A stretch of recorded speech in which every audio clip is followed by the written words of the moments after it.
नमस्कार, स्वास्थ्य सूत्र में आपका स्वागत है।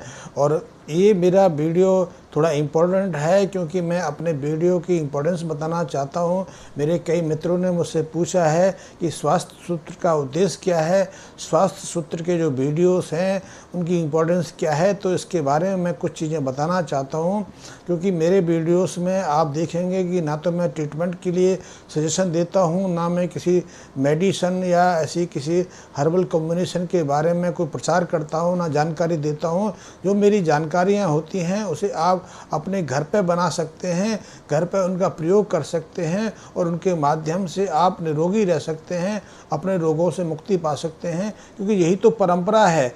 हम जीवन में यही तो देखते हैं कि व्यक्ति जन्म से स्वस्थ होकर बाहर आता है और वो जीवन में स्वस्थ रह सकता है, वो निरोगी रह सकता है। वो रोगी होता है अपनी गलतियों के कारण, अपने आहार विहार में परिवर्तन के कारण, अपने आहार में प्राकृतिकता को जोड़ लेने के कारण और उस प्राकृतिक शैली को भूल जाने के कारण। अभी भी हमारे जो जंगल में चाहे वाइल्ड एनिमल्स हैं, जंगली जीव जंतु हैं, चाहे हमारे वनवासी भाई बहन हैं, वो स्वस्थ ही हैं क्योंकि वो प्रकृति के साथ में रहते हैं, प्रकृति के सानिध्य में जीवन यापन करते हैं और प्राकृतिक आहार का और जीवन पद्धति का अनुसरण करते हैं। इसलिए वो स्वस्थ ही रहते हैं, निरोगी रहते हैं, दीर्घायु रहते हैं। यही मेरा सिद्धांत है क्योंकि मैं 25 साल तक मेडिकल सर्विसेज में था। मैं सरकारी डिपार्टमेंट में डॉक्टर था। वहाँ मैं बहुत सारी लोगों को ट्रीटमेंट देता था, बहुत सारी दवाइयाँ देता था, बहुत सारे रोगों का उपचार करता था, यहाँ तक कि माइनर सर्जरी भी करता था। लेकिन अचानक मेरे मन में आया कि क्या हम इस उपचार पद्धति से लोगों को निरोगी जीवन जीने के लिए प्रेरित कर सकते हैं। तो मैंने देखा कि हम आज देख रहे हैं कई हार्ट ट्रांसप्लांट हो रहे हैं, किडनी ट्रांसप्लांट हो रही हैं, लीवर ट्रांसप्लांट हो रहे हैं, स्टेंट डाले जा रहे हैं। यदि कोई हृदय संबंधी रोगी है, उसको हार्ट अटैक आया है, लेकिन क्या इनसे हम किसी व्यक्ति को स्वस्थ जीवन यापन करता देखते हैं?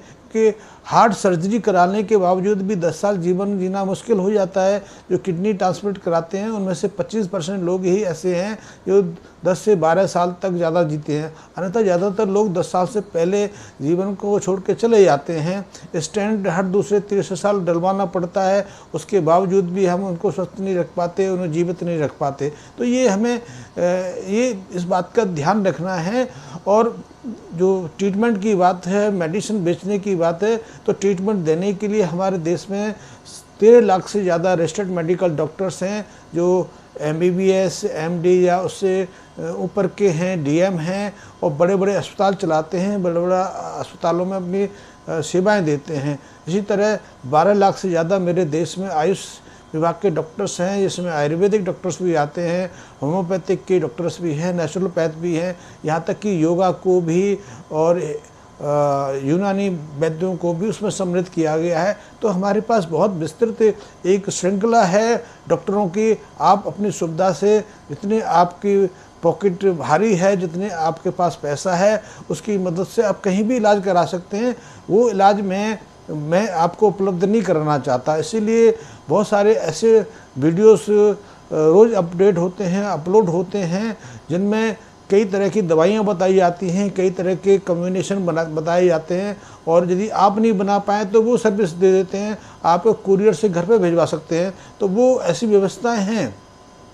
वो कुछ खास तरीके से बनाने के बारे में कहते हैं कि रात को जब सूरज निकलता है तो वो शिलाजीत तैयार करते हैं। किसी खास नक्षत्र में वो कोई खास भस्म तैयार करते हैं। तो वो उनके पास है, वो मेरे पास क्षमता नहीं है, वो शायद किसी के पास नहीं हो। तो मुझे कोई ऐसी चीज़ बेचनी नहीं है, ना कुरियर से आपको देनी है। मुझे तो स्वस्थ जीवन के सूत्र आपको देने हैं। स्वस्थ जीवन का बहुत महत्व है क्योंकि अस्पतालों में, चाहे वो एम्स हैं या वेदांता जैसे अस्पताल हैं, वहाँ जाते हैं, आप देखिए कि वहाँ से स्वस्थ होकर कौन निकलता है।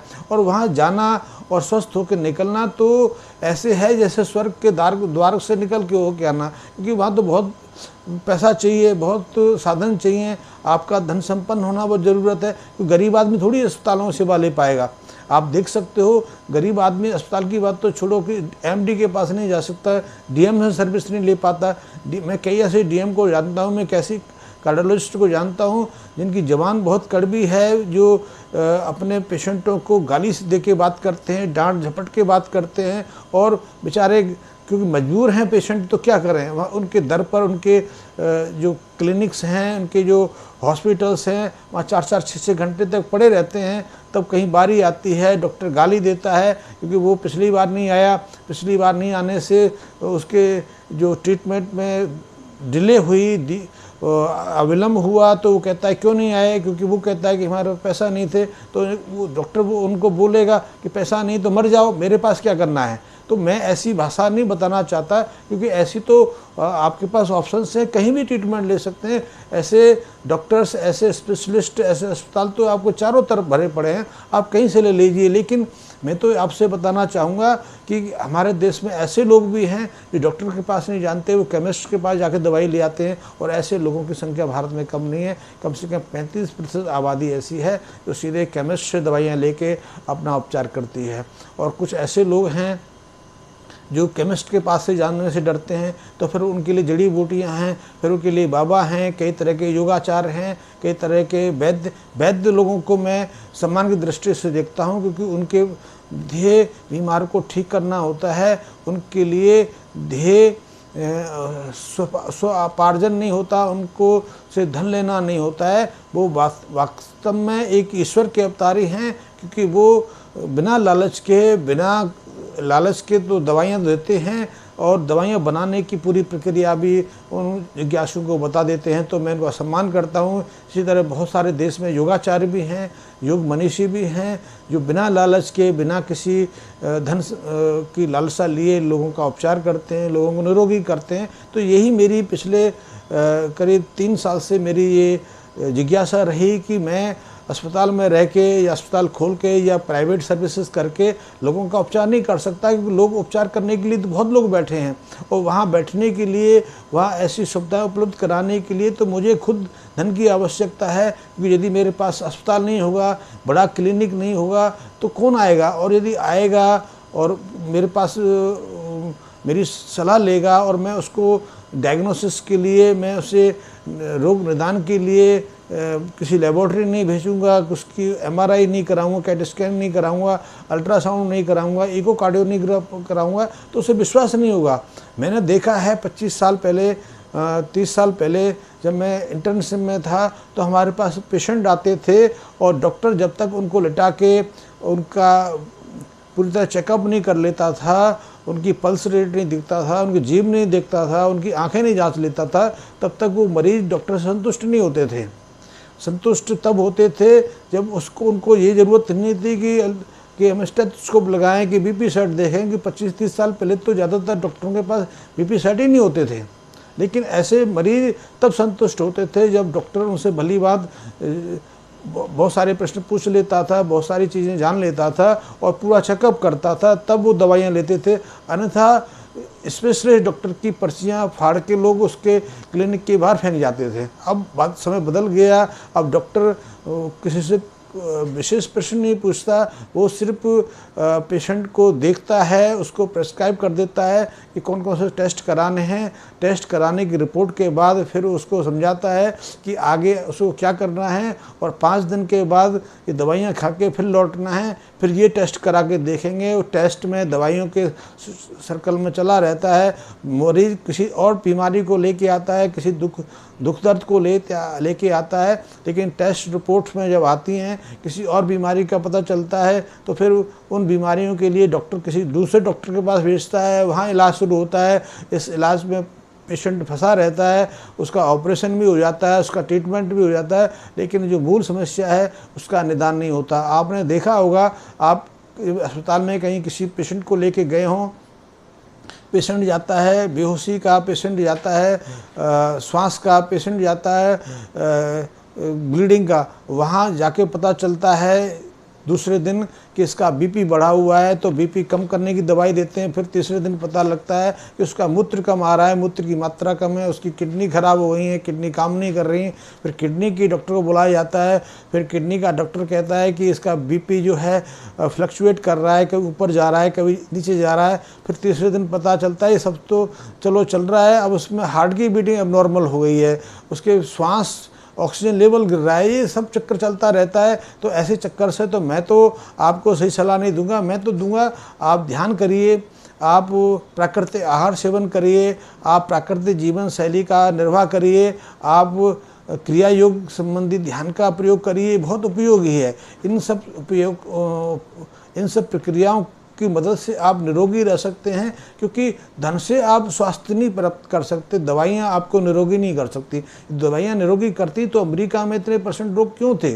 भारत में दवाइयों के कारण हर साल, इलाज के कारण हर साल अस्पतालों में 15 से 20 लाख लोग मेडिसिन और जो मेडिकल जो नेग्लेंसी है उसके कारण मौत के शिकार हो जाते हैं। और यदि सही तरीके देखा इनकी संख्याएँ 13, 14, 15 लाख की बजाय ऐसी संख्या 60 लाख 70 लाख भी हो सकती है, क्योंकि हमारे यहाँ तो कोई रजिस्टर होता नहीं। इवन अमेरिका में 18 लाख से ज़्यादा लोगों की मृत्यु इसीलिए हो जाती है क्योंकि उनको सही उपचार नहीं किया जाता, या उनको आवश्यकता से ज़्यादा दवाइयाँ दे दी जाती हैं, या अनावश्यक उनके ऑपरेशन कर दिए जाते हैं, या ऑपरेशन वक्त कुछ उनसे लापरवाही हो जाती है। तो पूरी दुनिया में ये चल रहा है। हम सोचते हैं कि अस्पताल से हमें इलाज मिलेगा, कि हम किसी मेडिसिन ठीक होंगे, हम एक मेडिसिन शुरू करते हैं 4 बीमारियां शुरू हो जाती हैं। अब आजकल पिछले 1960 से एंटीबायोटिक दवाओं का बहुत प्रकोप है, बहुत प्रभाव है। एंटीबायोटिक मेडिसिन को एक समय संजीवनी बूटी माना गया था कि अब बीमारियां ख़त्म हो जाएंगी, अब लोग निरोगी रहेंगे, रोगों से बचे रहेंगे। लेकिन एंटीबायोटिक के साथ कई तरह की बीमारियां शुरू हो गई। उनके बाद हमारे जो इंटेस्टाइन हैं वो ख़राब हो गए, हमारे जो उसको कहते हैं लार्ज इंटेस्टाइन्स को गट कहते हैं, तो वो बिगड़ गया। उसमें जो हमारे फैमिलियर जो बैक्टीरिया होते थे वो नष्ट हो गए, उसके कारण हमें आर्थराइटिस शुरू हो गया, डायबिटीज़ शुरू हो गई, वो पता नहीं क्या क्या कुछ हो गया। ये सब सिलसिला शुरू हुआ। एक खाते हैं 10 बीमारियाँ तैयार रहती हैं। बड़ा बाज़ार है, मेडिसिनल बहुत बड़ा बाज़ार है, फार्मास्यूटिकल का बहुत बड़ा बाज़ार है, मेडिकल का, ऑपरेशन का, मेडिकल कंसल्टेशन का बहुत बड़ा क्षेत्र है। इस क्षेत्र का आप भरपूर प्रयोग कर सकते हैं, लेकिन मेरा उद्देश्य ये नहीं है। मेरा उद्देश्य है प्राकृतिक जीवन से जो प्राकृतिक आहार का सेवन करो, प्राकृतिक जीवन पद्धति को अपनाओ, आप मन को शांत रखो। मन को शांत रखने के लिए अपनी जो अंतस की शक्तियाँ हैं उनके माध्यम से अपने को निरोगी रखने के लिए, सुव्यवस्थित बनाने के लिए आपको क्रिया योग जैसे ध्यान संबंधी प्रयोग उनका उपयोग करना चाहिए। क्रिया योग की जगह आप विपश्यना की साधना भी कर सकते हैं, ध्यान के अन्य माध्यमों को भी उपयोग कर सकते हैं। यदि नहीं है तो कई तरह के प्राणायाम उनका अभ्यास आप घर पे कर सकते हैं।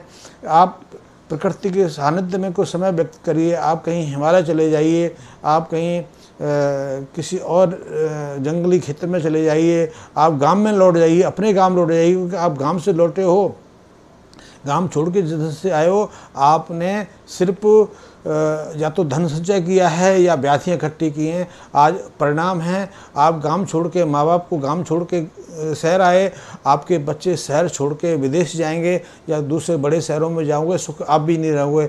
आप इस घर को, गांव के घर को छोड़ के शहरों में आए, शहरों में अपना घर बनाया, आपके बच्चे आपको शहरों में छोड़ के विदेश जाएंगे या बड़े शहरों में चले जाएंगे, सुख वहाँ भी नहीं है, आपका इलाज भी वहाँ कहीं भी नहीं होगा। आप ज़िंदगी भर जितना कमाएं सब कुछ को अस्पताल जमा कर लेंगे, आप निरोगी नहीं रह सकते। निरोगी सिर्फ एक चीज़ से रह सकते हैं कि आप साधारण प्राकृतिक जीवन शैली जीना सीखो, प्राकृतिक आहार का सेवन करिए, आपको उससे अद्भुत आनंद मिलेगा, आप निरोगी रहेंगे। आपका जीवन सिर्फ इलाज कराने के लिए नहीं है, आपका जीवन है कुछ अपने जीवन में कुछ उपयोगी करने के लिए, कुछ विशेष करने के लिए, परिवार के लिए, समाज के लिए और देश के लिए। ये बहुत आवश्यक है। आप तो अपने जीवन का एक बड़ा हिस्सा सिर्फ मेडिकल कंसल्टेशन के लिए, डॉक्टरों के पास कंसल्ट करने के लिए, डॉक्टरों के पास उपचार लेने में ही व्यर्थ कर रहे हैं। आप दिन भर दवाइयाँ खाते हैं, आपने खाना छोड़ दिया क्योंकि खाने की ज़रूरत ही नहीं है। दिन भर आप दवाइयाँ खाते हैं, 4 बार दवाइयाँ खाते हैं, आप जो दवाइयों के साथ जो भोजन करते हैं उसको पचाने के लिए भी दवाइयाँ खाते हैं, दवाइयों को पचाने के लिए भी दवाइयाँ प्रयोग। तो ये क्या जीवन है? क्या इस जीवन के लिए आपको भरोसा करना है? तो मेरा वीडियो किसी ट्रीटमेंट के लिए नहीं है कि आप ये उपचार लीजिए, ये दवाई बनाइए।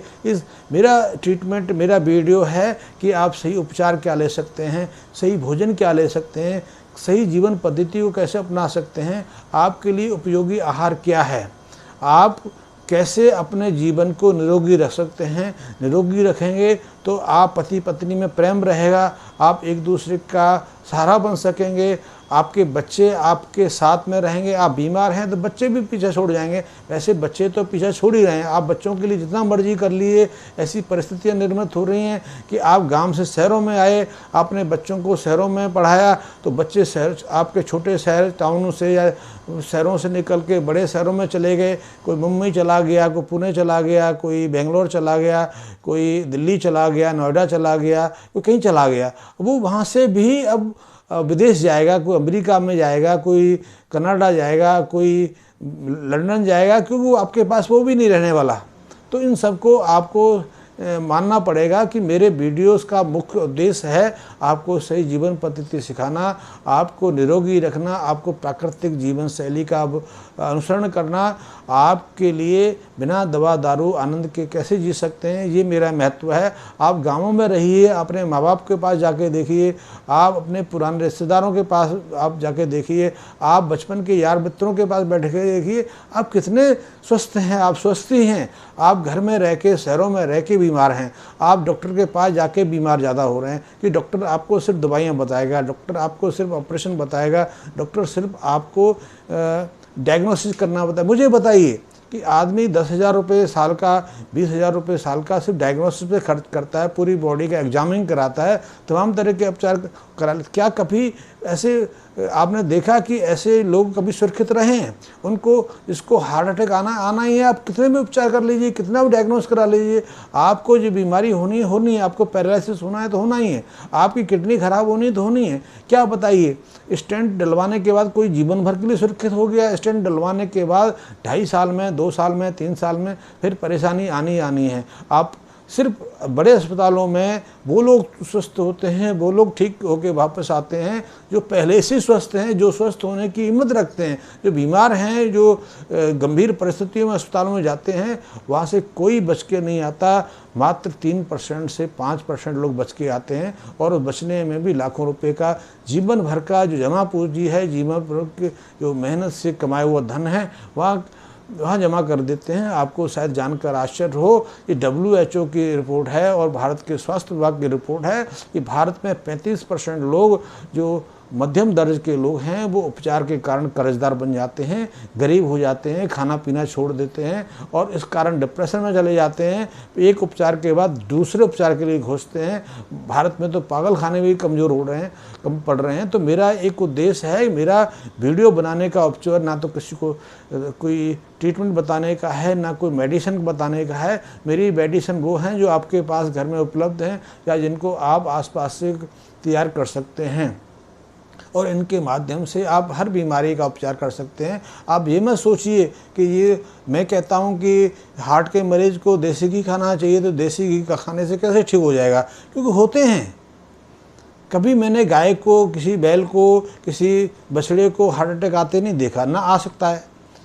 वो उसने स्वस्थ जीवन जीना है, स्वस्थ जीवन ही जिंदगी जीना है। एक जो मांसाहारी जीव है, जंगल में मांसाहार का सेवन करता है, उसे कभी हार्ट की बीमारी नहीं आती है। लेकिन हाँ, ये है कि मानव को जो आहार नहीं सेवन करना चाहिए, उससे परहेज करना चाहिए। तो मेरे वीडियो को उद्देश्य है एक सही जीवन पद्धति को अपनाना, एक सही प्राकृतिक जीवन को अनुसरण करना, एक सही आनंद के साथ में रहना।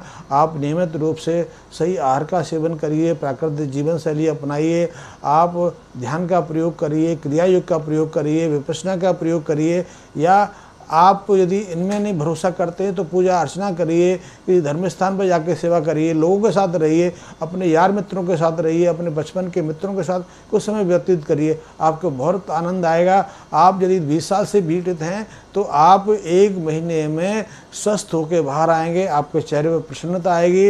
1 महीने में आपके मित्र मिलेंगे तो कहेंगे कि अब आप ठीक हो। तो मेरा वीडियो का उद्देश्य है, मैंने आपको बताया, इसके बारे में फिर चर्चा करूँगा। धन्यवाद।